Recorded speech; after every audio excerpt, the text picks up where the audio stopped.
अच्छा जी, आज हम स्टार्ट करते हैं। आज हम कल हमने स्विचिंग का एक बेसिक इंट्रोडक्शन पढ़ा था, जिसमें हमने ये देखा था कि स्विचेस जो होते हैं वो किस तरह स्विचिंग की जो फंक्शनैलिटी है उसको किस तरह परफॉर्म करते हैं। और हमने डिस्कस किया था कि किस तरह स्विच नेटवर्क में हम सिक्योरिटी, बेसिक सिक्योरिटी को इम्प्लीमेंट कर सकते हैं। तो आज हम बेसिक इनिशियली जो है वो थोड़ा सा डिस्कस करेंगे कि नेटवर्क डिज़ाइन जो है वो किस तरह बनाया जाता है, और उसमें नेटवर्क को स्केलेबल बनाने के लिए नॉर्मली क्या होता है कि फॉर एग्जांपल अगर आपके सामने इस वक्त ये पिक्चर एक विजिबल है, तो इसमें एक लार्ज इंटरप्राइज नेटवर्क आपको विजिबल नज़र आ रहा होगा। ठीक है।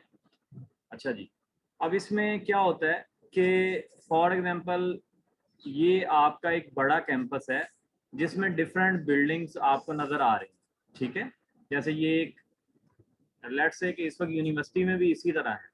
ठीक है, कि एक बिल्डिंग है, फिर एक और बिल्डिंग है, उसके अंदर कुछ स्विचेस लगे हुए हैं, फिर एक और बिल्डिंग है जहाँ पे कुछ स्विचेस लगे हुए हैं, फिर एक और बिल्डिंग है जहाँ पे स्विचेस लगे हुए हैं। एट द एंड क्या होता है, आप गौर से देखें तो ये तमाम बिल्डिंग से लिंक्स जो हैं वो आके एक जगह पे एग्रीगेट हो रहे हैं, एक जगह पे आके वो बेसिकली मर्ज हो रहे हैं। तो वो स्विच जहाँ पे ये तमाम लिंक्स जो हैं वो आके एग्रीगेट होते हैं, उसको अमूमन हम अपना डिस्ट्रीब्यूशन स्विच या एग्रीगेशन स्विच कहते हैं। ठीक है जी। अच्छा, उसको हम अपना क्या कहते हैं जी, डिस्ट्रीब्यूशन स्विच या एग्रीगेशन स्विच।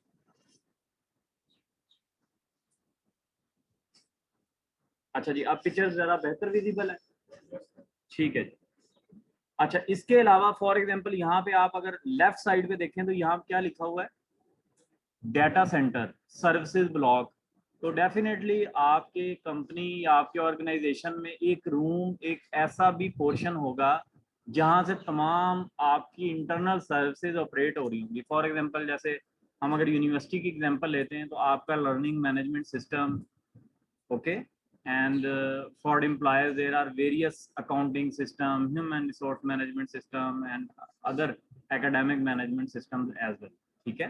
इसी तरह यूनिवर्सिटी की अपनी जो पब्लिक वेबसाइट्स हैं, एडमिशन पोर्टल्स हैं, तो वो सारी की सारी जो डाटा सेंटर है, वो देखें डाटा सेंटर भी किसी एक स्विच से कनेक्टेड होगा, और अल्टीमेटली वो जो स्विच है उसको, वो किससे कनेक्टेड होगा, आपके जो आपका डिस्ट्रीब्यूशन स्विच है उससे कनेक्टेड होगा।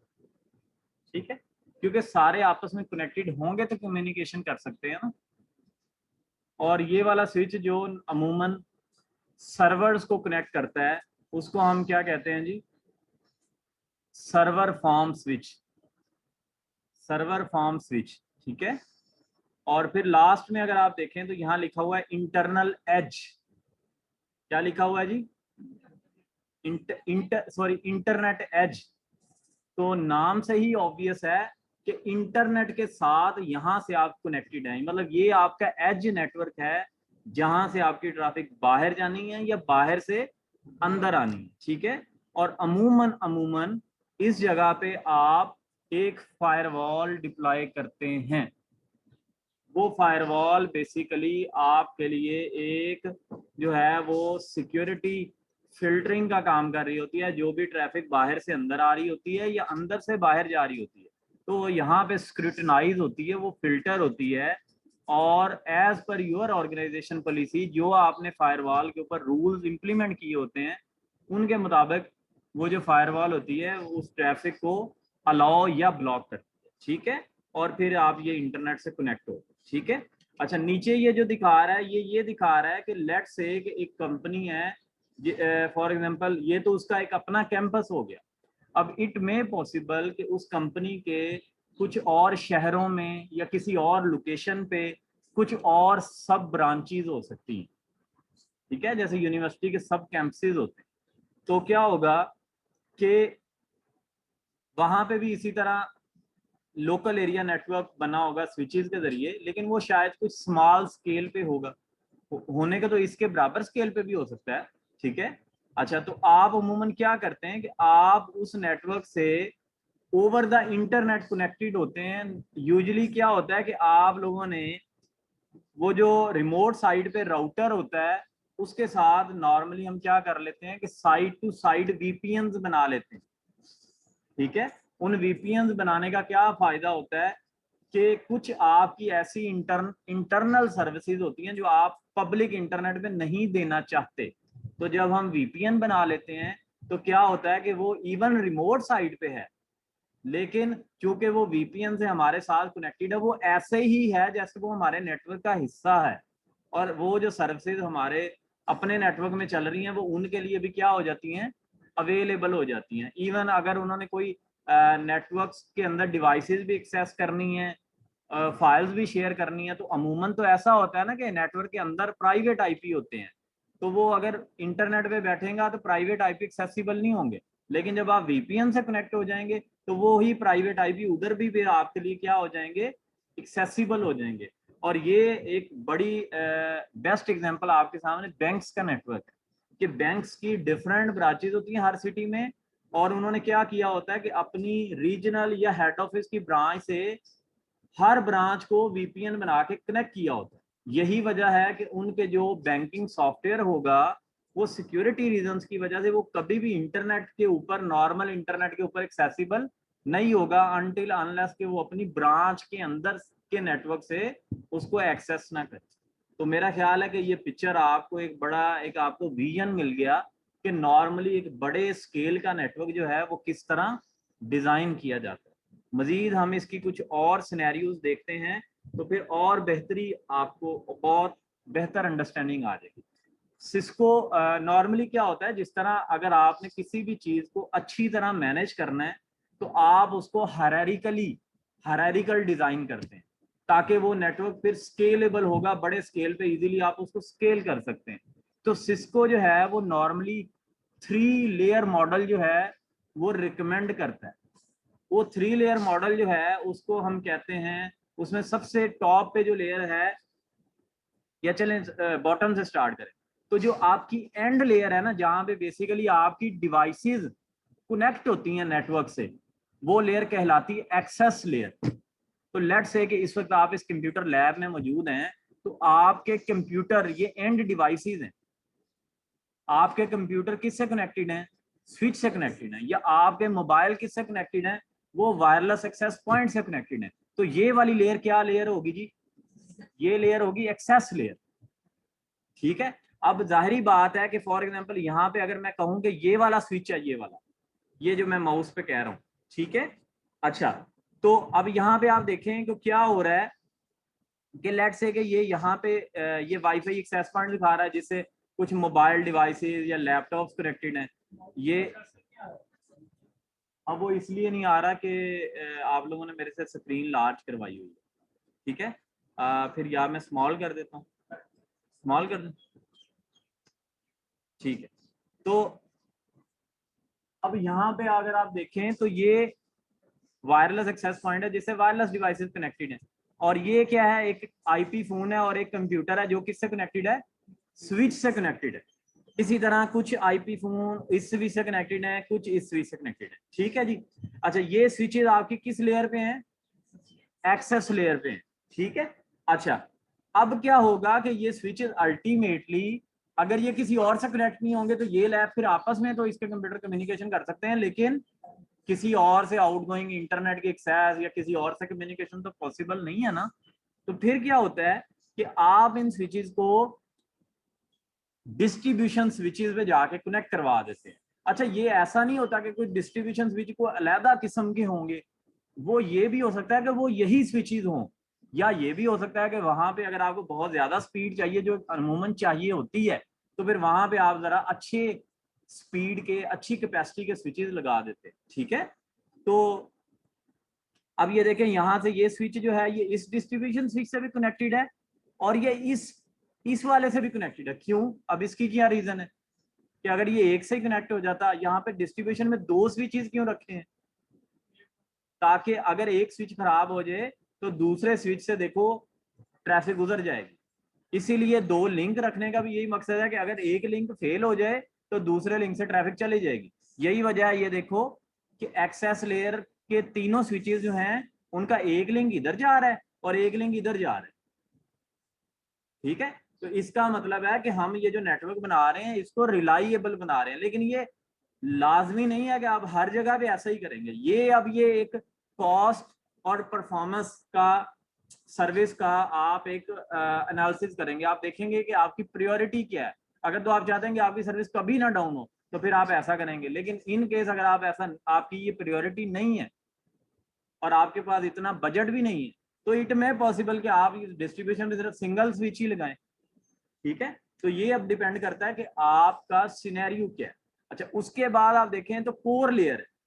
अच्छा, डिस्ट्रीब्यूशन पे क्या होता है कि तमाम जितने भी एक्सेस लेयर के स्विचेस हैं वो यहाँ पे टर्मिनेट हो जाते हैं। अब इस एग्जांपल में तो सिर्फ 3 स्विचेस दिखाए गए हैं, लेकिन अगर आप इस कैंपस के सिनेरियो में देखें तो जैसे ये 8-10 बिल्डिंग्स हैं और हर बिल्डिंग से लिंक्स जा रहे होंगे, 10 लिंक्स जाके टर्मिनेट होंगे डिस्ट्रीब्यूशन पे, तो वो फिर क्या होगा कि एक बड़ा आपके इस डिस्ट्रीब्यूशन में भी 10 लिंक आ रहे होंगे और दूसरे डिस्ट्रीब्यूशन में भी आपने कितने लिंक ला रहे होंगे, 10 ही ला रहे होंगे। और दूसरी बात ये कि आप ऐसा भी नहीं करेंगे, आप ऐसा भी नहीं करेंगे कि जैसे ये पिक्चर में दिखा रहा है ना कि डिस्ट्रीब्यूशन बिल्कुल पास पास है, तो ऐसा करना तो अच्छी बात नहीं है ना, कि अगर एक ही रूम में पड़े हैं वहां का पावर फेलर हो तो दोनों स्विच ही डाउन हो जाए, तो फिर क्या फायदा हुआ।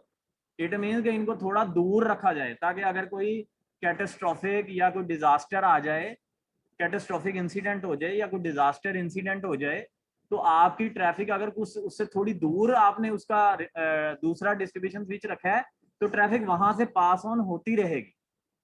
ठीक है जी, तो अगर इस केस में बात करूं तो हमारा primary data centre admin block में और सेकेंडरी ये आपके बैकएंड पे है।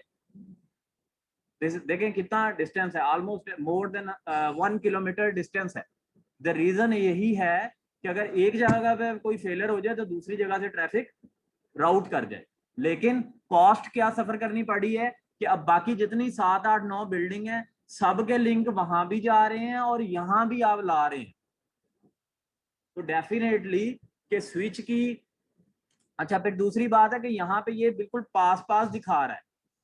इट में पॉसिबल कि यहाँ पे डिस्टेंस थोड़ा हो, अगर थोड़ा होगा तो यूटीपी केबल आप यूज कर सकते हैं, ट्विस्टेड पेयर। लेकिन आपको पता है यूटीपी में 1G सिर्फ मिलती है आपको स्पीड, या कैट 7 में 10G मिलती है, लेकिन स्विच भी सपोर्ट करें उस 10G को, तो जब इतना ज्यादा डिस्टेंस आ गया 1 किलोमीटर या आधा किलोमीटर या इससे जायद, तो वहां पे कौन सी केबल आप इस्तेमाल कर रहे होंगे, फाइबर ऑप्टिक्स केबल आपको पढ़ाया गया है, ऐसा ही है ना।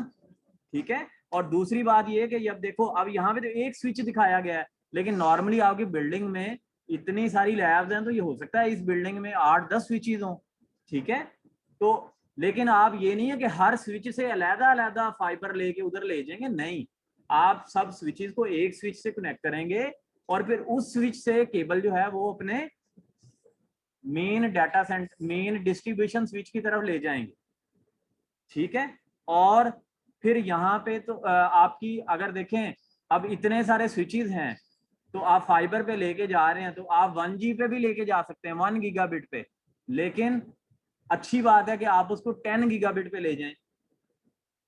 ठीक है, बशर्ते कि ये जो स्विच है ये वाला और ये जो डिस्ट्रीब्यूशन स्विच है इनके अंदर 10 गीगाबिट की पोर्ट होनी चाहिए, और जो आपका फाइबर का ट्रांसीवर होगा ना, सेंडर रिसीवर, वो भी 10 गीगाबिट वाला ही होना चाहिए, तभी ट्रांसमिशन 10 गीगाबिट पे होगी।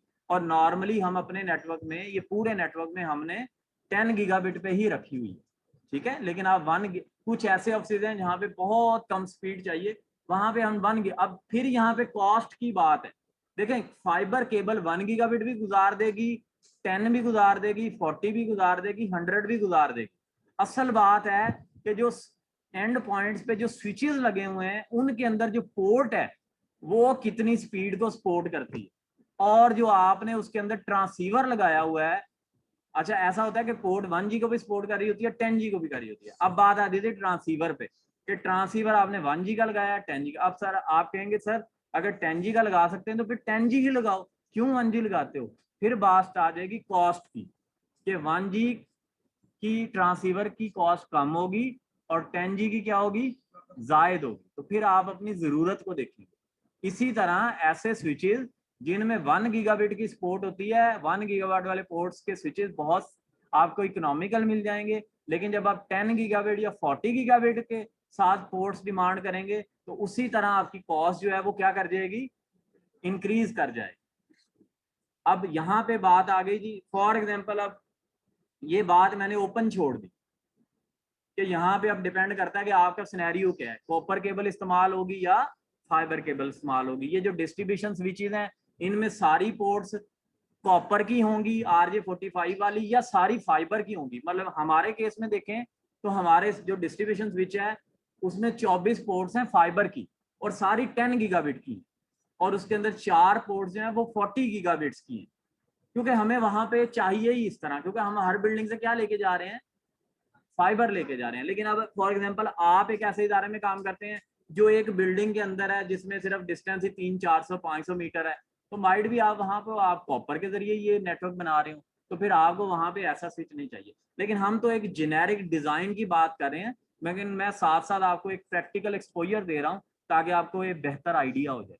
अब बात करते हैं कि उसके बाद आपने क्या किया है कि डिस्ट्रीब्यूशन स्विच के बाद आपने यहाँ पे लगाए हैं कोर लेयर। अब ये जो कोर लेयर है ना, बेसिकली आपके जो सर्वर्स होंगे ना, आपके जो सर्वर्स वाले स्विचेस होंगे वो इस कोर लेयर के साथ नॉर्मली एसोसिएटेड होते हैं। और जो आप ये जो डिस्ट्रीब्यूशन होती है ना, इसमें सारे लिंक्स आ रहे होते हैं इधर उधर की बिल्डिंग से। जितनी सिक्योरिटी पॉलिसीज लगानी है आप अमूमन इस जगह पे लगाते हो। जो कोर वाले स्विच होते हैं ना, आप यहाँ पे कोशिश करते हो कि ज्यादा से ज्यादा स्पीड अचीव करो, आप इस पे ज्यादा सिक्योरिटी पॉलिसीज नहीं लगाते, क्योंकि जो सिक्योरिटी पॉलिसी नीचे से आनी थी, ट्रैफिक तो नीचे से ही आनी है ना, तो अब आपने जो सिक्योरिटी पॉलिसी लगानी थी नीचे ही लगा दी, अब दोबारा इधर लगाने की जरूरत नहीं है, क्योंकि अगर यहाँ भी लगा देंगे तो फिर जाहिर बात है सिक्योरिटी पॉलिसी में आपकी थोड़ी सी परफॉर्मेंस स्लो हो जाती है, क्योंकि आप हर पैकेट को ओपन करके उसमें फिल्टर करके देखते हो कि ये मेरी सिक्योरिटी में मैच करता है, इसको अलाउ करना है या ब्लॉक करना है। ठीक है, तो ये हो गया आपका कोर लेयर। ठीक है, और फिर कोर लेयर जो होती है अल्टीमेटली ये आपके एज नेटवर्क, जहां पे आपका एक राउटर हो सकता है, आपकी फायरवॉल हो सकती है जो बाद में इंटरनेट के साथ कनेक्टेड होती है, तो ये उससे कनेक्टेड होता है। अब यहाँ देखें उसने रिडंडेंसी रखी है, रखने को वो सिर्फ एक कोर स्विच रख सकता था, लेकिन उसने क्या किया, 2 कोर रखे हैं। और यहाँ पे भी वही बात है कि ये नहीं है कि कोर तस्वीर में पास पास है तो पास पास रख दो, आप इनको रिमोटली रख सकते हैं ताकि एक जगह पे कोई इंसिडेंट हो तो दूसरी जगह, नॉर्मली जहां पे एक डिस्ट्रीब्यूशन पड़ा वहां पे एक और रख दिया। ठीक है, उससे दूर भी हो सकता है, लाजमी नहीं वहीं हो। ठीक है, अच्छा अब इसमें एक बात और भी है, ऐसा भी हो सकता है कि आपकी डिस्ट्रीब्यूशन स्विच इस बिल्डिंग में ही हो, आपका डिस्ट्रीब्यूशन स्विच हर बिल्डिंग में हो और आपका कोर स्विच डाटा सेंटर में पड़ा हो, और ऐसा भी हो सकता है कि आपका जो डिस्ट्रीब्यूशन स्विच है वो भी डाटा सेंटर में हो और कोर भी उधर। ठीक है, तो अब यहां देखें कि ये डिस्ट्रीब्यूशन इस कोर से भी कनेक्टेड है, ये डिस्ट्रीब्यूशन इस कोर से भी कनेक्टेड है, और कोर आपस में भी कनेक्टेड है, और फिर इंटरनेट के 2 लिंक्स आ रहे हैं। ठीक है, ये वाला जो कोर है ये दोनों लिंक से कनेक्टेड है और ये वाला भी दोनों लिंक से कनेक्टेड है। अब देखो कितनी रिडंडेंसी इंश्योर की कि अगर एक इंटरनेट बंद हो जाए कोई मसला नहीं, दूसरा लिंक चलता रहे, एक फायरवॉल बंद हो जाए कोई मसला नहीं, दूसरी फायरवॉल राउटर से ट्रैफिक जाती रहेगी, ये वाले से एक कोर स्विच डाउन हो जाए कोई मसला नहीं, एक कोई लिंक डाउन हो जाए दरमियान में आपकी ट्रैफिक फिर भी जाती रहेगी, एक डिस्ट्रीब्यूशन स्विच डाउन हो जाए आपकी ट्रैफिक फिर भी जाती रहेगी। तो ये एक स्टैंडर्ड डिजाइन बना हुआ है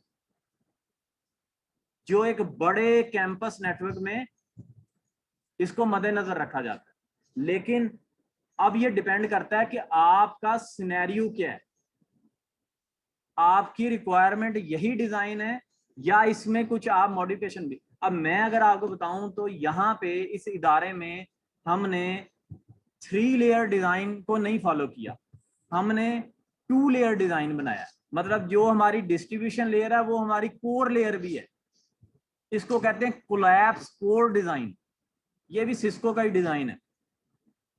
ठीक है, रीजन क्या है? रीजन ये है कि बेसिकली हमारी सारी सर्विसेज डाटा सेंटर से ऑपरेट हो रही हैं। इंटरनली आप की जो सर्विसेज हैं इस बिल्डिंग में कोई नहीं पड़ी हुई, ठीक है। इसलिए मुझे इस बिल्डिंग में डिस्ट्रीब्यूशन स्विच लगा के राउटिंग करवाने की कोई जरूरत नहीं है, इंटर वीलैन राउटिंग करवाने की कोई जरूरत नहीं है, क्योंकि यहाँ पे फॉर एग्जांपल अब आप जितने यूजर हैं मुझे बताएं कि आप क्या आपस में कोई कम्युनिकेशन कोई रेयर ही करते होंगे। आप क्या करते हैं नॉर्मली, या इंटरनेट इस्तेमाल करते हैं या अपना एलएमएस या ईमेल या इस तरह की चीजें खोलते हैं। वो इंटरनेट पे जाना है तो वो भी तो वहीं पे जाना पड़ेगा, और अगर आपने एलएमएस वगैरह खोलना है तो वो भी वहीं पे है, ठीक है। तो इसलिए सारी ट्रैफिक हिट कहाँ कर रही है, वहीं जा रही है। तो अगर वहीं जा रही है तो यहाँ राउटिंग करने का क्या फायदा, यहाँ पे मुझे एक्सपेंसिव स्विचेस लगाने का क्या फायदा जो इनकी राउटिंग करवाएं, ठीक है। हाँ, अगर आपने इसमें ये होगा कि अगर फॉर एग्जांपल ये यासिर बैठा और इसने जुनेद के साथ या किसी और के साथ कोई फाइल शेयर करनी है, तो ये अब इसमें फर्क होगा कि अब इनकी राउटिंग, क्योंकि ये अगर किसी और वीलैन में वो किसी और वीलैन में है, तो अब पहले इनकी ट्रैफिक जाएगी डाटा सेंटर, वहां से राउटिंग होगी जुनेद के, फिर वहां से जुनेद के पास आएगी, इसी तरह जुनेद की डाटा सेंटर जाएगी वहां, मतलब हर इस बिल्डिंग की ट्रैफिक पहले कहाँ जा रही है, डाटा सेंटर, क्योंकि वहां पे आपने डिस्ट्रीब्यूशन और कोर स्विच एक ही स्विच रखा हुआ है, उसको डिस्ट्रीब्यूशन भी बनाया हुआ है, कोर भी बनाया हुआ है, और राउटिंग वही करवा रहा है। क्योंकि यहाँ पे राउटिंग करवानी थी तो फिर उस तरह का स्विच रखवाना पड़ता, और जाहिर बात है उसकी कॉस्ट भी होती, लेकिन हमें यहाँ राउटिंग की जरूरत नहीं थी। इसलिए हमें ये नहीं हार्ड एंड फास्ट सोच लेना कि अभी मैं इस कंपनी में काम करता हूँ तो मैंने तो 3 लेयर आर्किटेक्चर ही बनाना है, नहीं, ये डिपेंड करता है कि आपकी जरूरत क्या है।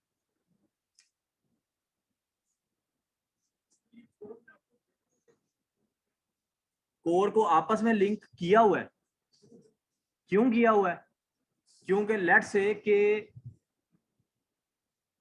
इसकी आप एग्जांपल इस तरह देख लें कि मैंने आपको कहा ना कि जैसे मेरे एक डाटा सेंटर में कोर स्विच पड़ा हुआ है, वहां पे सर्वर फॉर्म स्विच पड़ा है, उसके साथ सर्वर लगे हुए हैं।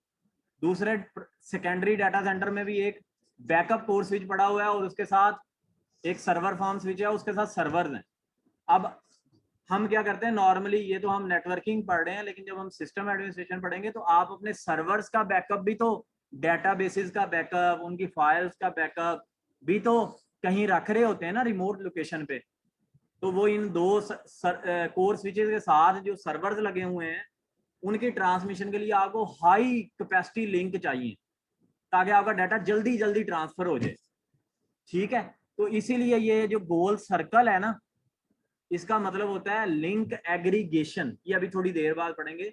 मतलब ईथर चैनल इसको कहते हैं कि मतलब एक लिंक है ना 1 गीगा का, आप देखें यहाँ पे 4 लिंक्स उसने शो करवाए हैं, अगर 4 लिंक 10 गिग के हैं ना तो गोल दायरे का मतलब है उनको जमा करके उसने बना दिया 40 गीगाबिट।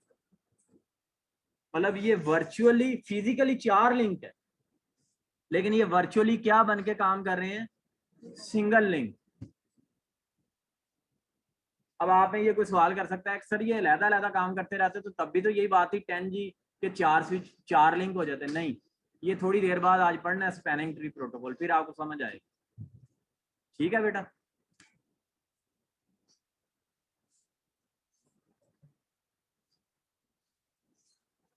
अब ये बात कर रहा है आपको एक उससे ब्रॉडर स्केल में ले गया। आप ये पहली पिक्चर में इसने आपको कैंपस के बारे में बताया, दूसरी पिक्चर में इसने आपको डिजाइन में नॉर्मली जो आप लेयर्स बनाते हैं उनके बारे में बताया, तीसरी पिक्चर में अब ये उससे भी जरा ब्रॉडर स्केल में चला गया, कहता है कि ये आपका जनाब कैंपस का नेटवर्क है, लेट्स से कि ये यूनिवर्सिटी का नेटवर्क है, फॉर एग्जांपल ये बिल्डिंग है उसके अंदर एक्सेस स्विचेस हैं, फिर उसी बिल्डिंग में लेट्स से कि आपने डिस्ट्रीब्यूशन उसी बिल्डिंग में या रिमोट साइट आपके डाटा सेंटर में डिस्ट्रीब्यूशन स्विच पड़ा है, फिर आपका कोर स्विच पड़ा है, फिर आपका सर्वर्स पड़े हुए हैं, ठीक है।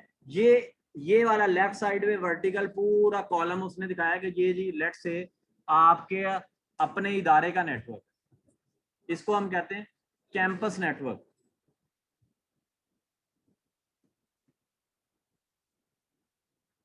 अच्छा, अब उसके बाद ये आपकी हो गई जी इंटरप्राइज एज, और एज पे क्या होता है नॉर्मली, एज पे नॉर्मली आप लगाते हैं फायरवॉल्स, एज पे आप लगाते हैं राउटर।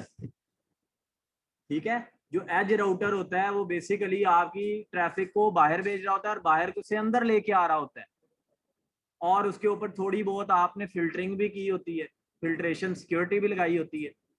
या फिर नॉर्मली आप क्या करते हैं, आजकल नेक्स्ट जनरेशन फायरवॉल्स अवेलेबल हैं जो आप अपने एज पे लगाते हैं सिक्योरिटी के लिए। और बल्कि आजकल फायरवॉल्स के अंदर राउटिंग भी, आज राउटिंग का फीचर भी अवेलेबल है, तो राउटर अलहदा से लगाने की जरूरत नहीं भी हो सकती, सिर्फ फायरवॉल भी आपका काम कर सकती है। ठीक है, अगर वो राउटिंग का फीचर दे रहा है। अब ये डिपेंड करता है कि अगर आपने फायरवॉल पे ये लोड राउटिंग का भी डालना है तो जाहिर बात है उसके रिसोर्सेज फिर जरा ज्यादा कंज्यूम होंगे। तो अब कुछ ऑर्गेनाइजेशन राउटर की फंक्शनैलिटी को सेपरेट रखते हैं और वहां राउटर लगाते हैं, एज पे एक राउटर लगाते हैं और एक फायरवॉल। ठीक है, जो छोटे इदारे हैं जैसे हम कंसिडर करूं तो हमें एक फायरवॉल सफिशिएंट है, फायरवॉल राउटिंग भी करवा देगी एंड सिक्योरिटी की फंक्शनैलिटी भी आपको दे देगी। ठीक है, तो यहाँ पे आपकी जो रिमोट साइट्स हैं, आप देखो मैंने बताया था ना कि उनके साथ आप क्या बनाया होता है आपने, साइट टू साइट वीपीएन। ठीक है, अच्छा ये हो गया जी आपका एज, ये आपका वो एज है जहां से आपकी ट्रैफिक बाहर जा रही है आपकी सब ब्रांचेस को या ओवर द इंटरनेट। और ये है जी फिर सर्विस प्रोवाइडर। सर्विस प्रोवाइडर कौन होगा, जो आपको इंटरनेट की सर्विस प्रोवाइड कर रहा है। सिर्फ इंटरनेट की नहीं, अभी वो तो बहुत आगे की बात हो जाएगी, जैसे MPLS नेटवर्क्स हैं या मतलब ATM या इस तरह की जो टेक्नोलॉजीज है, फ्रेम रिले वगैरह। लेकिन चले अभी हम यहाँ पे ये देखो ISP से क्या मुराद होता है, इंटरनेट सर्विस प्रोवाइडर। तो ये देखें, अगर आपने जैसे पिछले एग्जांपल में था आपने 2 ISP से लिंक लिए हुए हैं, तो नॉर्मली एक बड़े नेटवर्क में यही प्रैक्टिस होती है। ये नहीं है कि एक ISP का लिंक कट गया तो फिर आप सारे बैठे हैं 2 दिन के लिए कि नेट कब आएगा। हमारे पास 4 ISPs के लिंक है। ठीक है, तो नॉर्मली ऐसा ही किया जाता है कि अगर एक ISP का लिंक कट जाए या दूसरी का कट जाए तो आपका चलता रहे नेटवर्क। उसके बाद PSTN, नॉर्मली क्या होता है कि PSTN नेटवर्क जो है आपका, टेलीफोनी की लाइंस भी आपने ली होती हैं, ऐसा ही है ना, IP टेलीफोनी की। तो ये सारी आपकी सर्विस प्रोवाइडर एज में आ जाती हैं। और फिर लास्ट में क्या है, आपका रिमोट ब्रांचेज हैं। अब ये रिमोट ब्रांचेज यहीं पे नहीं है, जाहिर बात है, हो सकता है वो किसी और शहर में हो और हो सकता है वो किसी और मुल्क में हो, इट डजेंट मैटर। और आपने उनके साथ क्या बनाए हुए हैं, यहाँ से आपने VPNs बनाए हुए हैं। अच्छा, VPN की जरूरत क्या है, क्योंकि एक तो इससे आपको मिल जाती है सिक्योरिटी, क्योंकि इंटरनेट के ऊपर आपकी ट्रैफिक जो है वो फिर क्या होके जाती है, इनक्रिप्ट होके जाती है। तो जो आप अपनी रिमोट ब्रांच के साथ कोई भी कम्युनिकेशन कर रहे होते हैं वो क्या हो रही होती है, वो इनक्रिप्टेड होके जा रही होती है, और कोई रास्ते में अगर देखेगा तो उसको अंडरस्टैंड नहीं कर सकता, उसको डिक्रिप्ट नहीं कर सकता। It could be quite quite difficult for him to compromise it. और इसके अलावा अब ये डिपेंड करता है कि अब ऐसा भी होता है कि कई इदारे ऐसे होते हैं जिनको VPN नहीं चाहिए होता। फॉर एग्जाम्पल जी, एक मार्केटिंग कंपनी है फार्मास्यूटिकल, उनका कराची में हेड ऑफिस है, उनकी एक ब्रांच मुल्तान में, एक बहावलपुर में। और वो उन्होंने क्या है, उनकी उन्होंने जो अपनी वेबसाइट्स हैं वो पब्लिकली अवेलेबल है नेट पे, वहां पे मतलब यूजर नेम पासवर्ड देते, क्योंकि आजकल ब्राउजर में भी तो HTTPS ही है ना।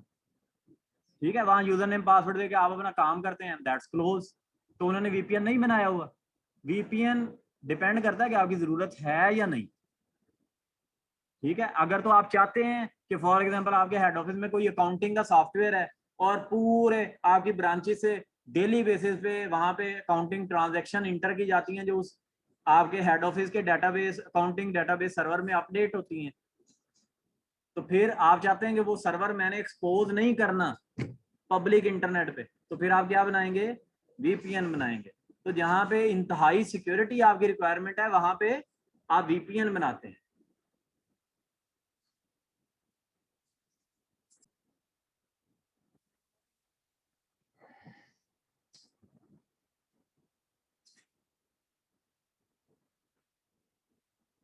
अच्छा, अब क्या बेसिकली अब वो बात कर रहा है फेलियर डोमेन्स। अब वो कहता है कि ये बेसिकली अब आपने सोचना है कि क्या क्या चीजें फेल हो सकती हैं और उनकी रिडंडेंसी आपने कैसे इंश्योर करनी है। जैसा कि अभी ये गुजरी हुई पिक्चर आर्किटेक्चर्स में आप देखते आए हैं कि हमने कोशिश की थी कि हर जगह पे रिडंडेंसी रखें, कि अगर लिंक फेल हो जाए तब भी रिडंडेंसी है, अगर स्विच फेल हो जाए तो उसका अल्टरनेट स्विच मौजूद है, डिस्ट्रीब्यूशन पे भी और कोर में भी ऐसा ही है। अच्छा, आपने एक चीज गौर की है कि एक्सेस लेयर में कोई रिडंडेंसी नहीं थी, कि जैसे ये स्विच इस से कनेक्टेड है स्विच से, तो बस ये इसी से कनेक्टेड है, किसी और से नहीं है, क्योंकि नॉर्मली एक्सेस लेयर डिस्टर्ब हो जाए तो पूरे बाकी नेटवर्क आपकी यूनिवर्सिटी का खराब नहीं होगा, सिर्फ वो एरिया ही डिस्टर्ब्ड होगा।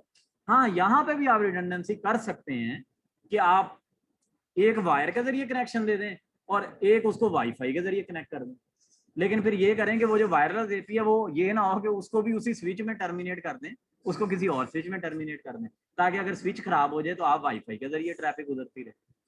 ठीक है ना जी। तो ये अब बात आ जाएगी आपकी कॉस्ट और सर्विस के दरमियान आपकी क्या प्रायोरिटी है। क्या आपकी प्रायोरिटी सर्विसेज देना है या आपकी प्रायोरिटी बजट देखना है, क्योंकि बजट भी तो एक कॉन्स्टेंट है ना। ये तो नहीं है कि आप अपनी मर्जी से हर जगह पे रिडंडेंसी रखते जाएं, हर जगह पे 10 गीगाबिट के लिंक्स लगाते जाएं। ठीक है जी। Redundant links and enterprise class equipment minimise the disruption of network. ठीक है, smaller failure domains reduce the impact of failure on company productivity. कि जैसे अब मैंने बताया कि इस एक्सेस लेयर में मसला आएगा तो ये नहीं होगा कि पूरा नेटवर्क आपका चोक हो जाएगा, नहीं। यही वजह थी कि पिछली पिक्चर्स में तुम्हें रिडंडेंसी कहाँ नजर आई थी, डिस्ट्रीब्यूशन और कोर में और एज पे। ठीक है, क्योंकि एक्सेस में अगर रख सकते हो रिडंडेंसी, लेकिन वहां अगर कोई फेलियर हुआ तो पूरा नेटवर्क डिस्टर्ब नहीं होगा। क्योंकि जब आप बात करते हो ना कोर की और एज की, देखो अगर वो डिस्टर्ब हो जाए तो सिर्फ अंदर वाले यूजर डिस्टर्ब नहीं होते, बाहर की सारी दुनिया भी डिस्टर्ब हो जाएगी जो तुम्हारी पब्लिक वेबसाइट और पब्लिक सर्विसेज को देख रही है। सही है।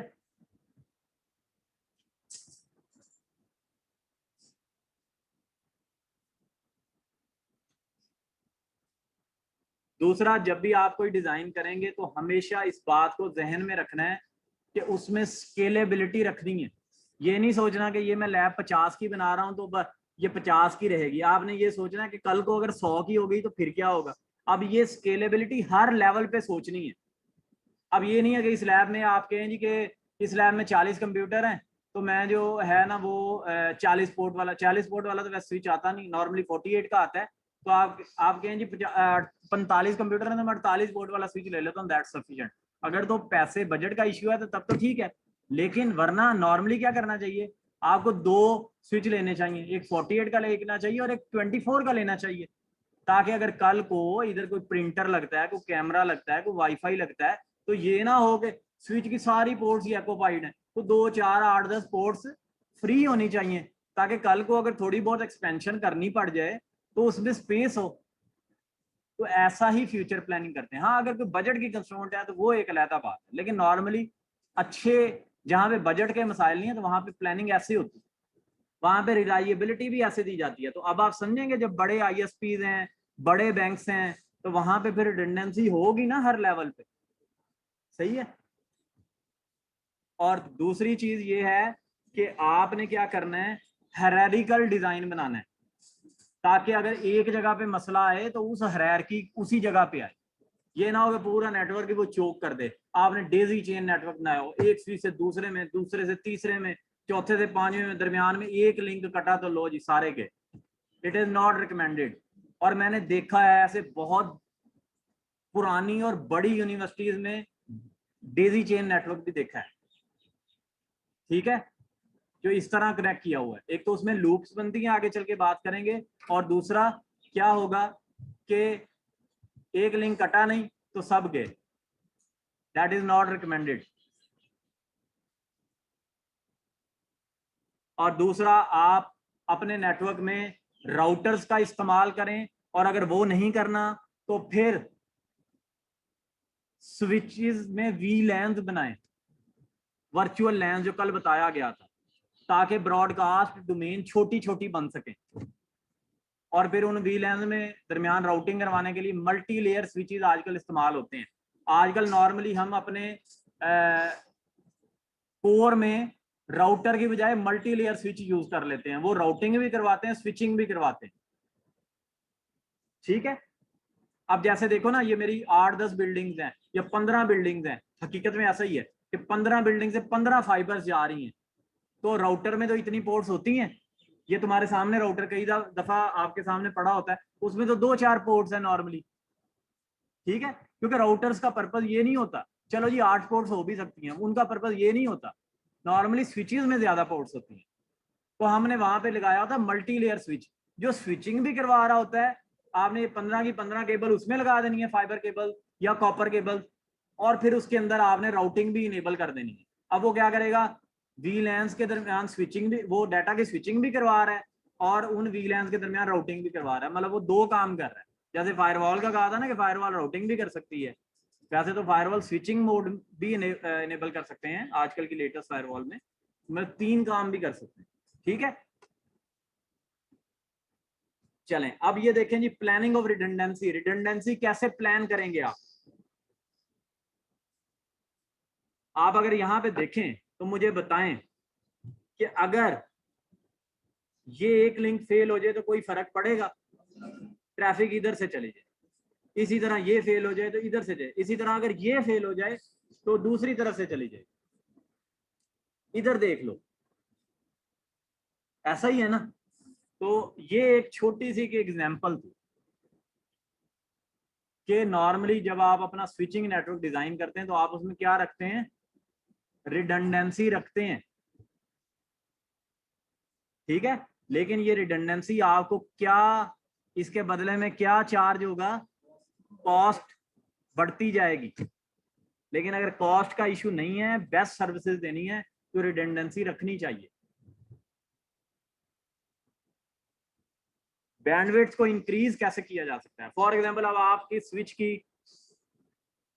अपलिंक की कैपेसिटी है 10 गीगाबिट, आपने एक लिंक फाइबर का डाला हुआ है, या चलें जी कॉपर पे आ जाओ, 1 गीगाबिट की कैपेसिटी है। ठीक है जी, अब आप चाहते हो कि मेरी ना बैंडविड्थ अक्सर औकात इसमें पूरी नहीं हो रही, मेरी ट्रैफिक का लोड ज्यादा है, अब इसका क्या सोल्यूशन हो सकता है। इसके लिए हम क्या करते हैं, ईथर चैनल बनाते हैं, लिंक्स को एग्रीगेट कर देते हैं। 2 लिंक्स को एग्रीगेट कर सकते हैं, 4 को कर सकते इक्वल, अच्छा इवन नंबर में होंगे तो एग्रीगेट करोगे, 4 को कर सकते, 6 को कर सकते, मैक्सिमम 8 लिंक्स को क्या किया जा सकता है, एग्रीगेट किया जा सकता है। अब वो 8 लिंक्स की जो बैंडविड्थ होगी, अच्छा दूसरा इक्वल बैंडविड्थ के लिंक्स एग्रीगेट होते हैं। ये नहीं है कि एक 1 की क्या और दूसरा 10 की क्या, उनको एग्रीगेट कर दो, वो नहीं होंगे। ठीक है, अच्छा लेट्स से कि जी 8 लिंक थे, या लेट्स से कि यहाँ पे 2 लिंक हैं 10 गीगाबिट के, तो इन दोनों को क्या करेंगे, मर्ज कर देंगे तो 20 गीगाबिट बन गए। अब आप में से कोई ये भी तो सवाल कर सकता है, सर मर्ज करने की जरूरत ही क्या थी, एक लिंक लहदा 10 गीग पे चलता रहता है, एक लहदा चलता रहता है। नहीं, ये थोड़ी देर बाद आप पढ़ोगे कि ये जो रिडंडेंसी है इसका फायदा भी है, लेकिन इसकी वजह से राउटिंग स्विचिंग लूप्स बन जाती हैं। तो इसलिए जहां पे हम रिडंडेंट पाथ रखते हैं ना, तो अगर इस स्विच से इस स्विच तक जाने के 2 रास्ते हैं ना, तो यूज एट अ टाइम एक ही होगा, एक्टिव रहेंगे फिजिकली, लेकिन लॉजिकली दूसरा लिंक ब्लॉक हो जाएगा, वरना लूप्स बन जाती हैं। स्विच को समझ नहीं आती कि ये डाटा जिधर से, ये मुझे 2 रास्तों से डाटा आ गया, मैं क्या करूं। फॉर एग्जांपल इस सर्वर ने डाटा भेजा, इधर से भी इस स्विच को मिल गया, और ये इधर से होता हुआ इधर से भी मिल गया, अब 2 जगहों से मिल गया। अब ये स्विच अपने मैक टेबल में क्या डाले कि ये जो कंप्यूटर है ये मेरे इस लिंक से कनेक्टेड है या मेरे इस लिंक से कनेक्टेड है, वो तो कंफ्यूज हो गया, तो ये तो लूप बन जाएगी। तो इसके लिए फिजिकली तो हम रिडंडेंसी रखते हैं, लेकिन लॉजिकली एक ही रास्ता एक वक्त में एक्टिव होता है।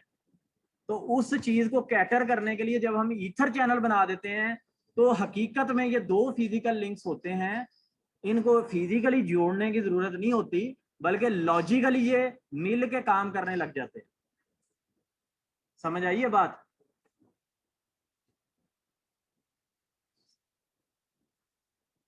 और एक्सेस लेयर की बात कर रहा है, मैं ये बात वैसे अभी थोड़ी देर पहले कर चुका हूं कि अगर एक्सेस लेयर पे रिडंडेंसी देनी है तो नॉर्मली हम क्या करते हैं, वाईफाई के जरिए अपनी रिडंडेंसी एक्सटेंड कर सकते हैं। लेकिन फिर उसमें भी है, अब यहां इसने क्या किया हुआ है कि इसने क्या किया हुआ है, अच्छा अब ये रिडंडेंसी दो जगह पे एक्सटेंड हो सकती है। ये भी हो सकता है कि आप अपने जो बैकअप्स लिंक है ना उनकी रिडंडेंसी वायर के रिप्लेस बैकअप पे वायरलेस रख लो। एक तो मैंने बताया ना एक्सेस में कि ये पीसी स्विच से वायर से कनेक्टेड है, तो आप यहाँ पे एक एक्सेस पॉइंट लगा दें और ये वाईफाई से भी कनेक्ट हो जाए, ठीक है। तो अगर वायर का कोई कनेक्शन या वायर की केबल फेल हुई तो वो वाईफाई से उसका नेटवर्क चलता रहेगा। या फिर ये है कि अगर स्विच फेल हो जाए तो फिर उसका तरीका ये है कि आप एपी को किसी और स्विच से कनेक्ट कर दो, रिडंडेंसी हो जाएगी। अच्छा अब ये और चीज बता रहा है इस एग्जांपल में, वो ये कह रहा है कि ये देखो S1 और S2 में लेट से कि वायर के जरिए लिंक है, या जैसे इस बिल्डिंग और मेरे डाटा सेंटर के दरमियान वायर लिंक है, लेकिन लेट से कि वो लिंक कट जाए और दूसरा लिंक लेट से कि आपने वायर नहीं रखा हुआ, तो उसका तरीका फिर क्या हो सकता है कि आप यहां से वहां तक वायरलेस लिंक बना लो, जैसे ये इधर दिखा रहा है।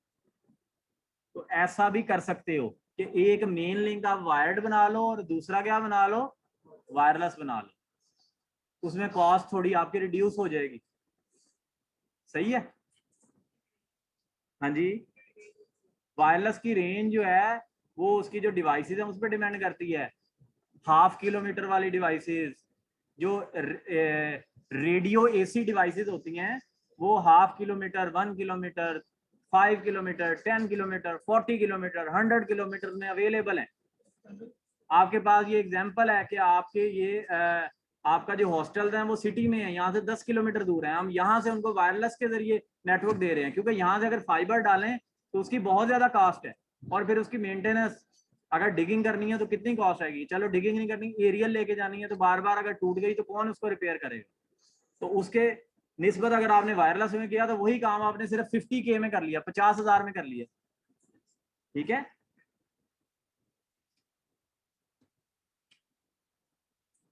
Fine tuning routing protocols, routing protocol जो है वो भी कोशिश करें कि हायरार्किकल उनका नेटवर्क बनाए। अगर आपका नेटवर्क बहुत बड़ा है, जैसे OSPF पढ़ाया गया था, एरियाज बना दिए गए थे उसमें।